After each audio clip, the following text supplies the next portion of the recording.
સમાચારમાં વાત કરીએ તો સમાચાર સામે આવી રહ્યા છે દ્વારકાના જામખંભાળિયામાં હાર્ટ એટેકથી મોત થયું છે તો એક વ્યક્તિ હાર્ટ એટેકથી મોતને ભેટ્યા છે જેમાં આધેડને હૃદયરોગનો હુમલો આવતા આખરે તેઓ મોતને ભેટ્યા છે ભરતભાઈ રાજગુરુનું હાર્ટ એટેકથી મોત થયું સૂતા હતા અને તે સમયે શ્વાસ લેવામાં તકલીફ થઈ હતી તેઓને હોસ્પિટલમાં સારવાર મળે તે પહેલા જ તેઓ મોતને ભેટ્યા તો દ્વારકાના જામખંભાળિયામાં હાર્ટ એટેકથી મોત થયું છે આધેડને હૃદયરોગનો હુમલો આવતા આખરે તેઓ મોતને ભેટ્યા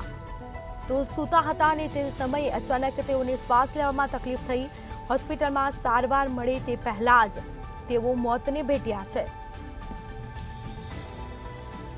તો આધેડને હૃદયરોગનો હુમલો આવતા આખરે તેમનું મોત થયું છે તો આધેડના મોતથી પરિવાર શોકમાં ગરકાવ થયો ભરતભાઈ રાજ્યગુરુનું હાર્ટ એટેકથી મોત થયું છે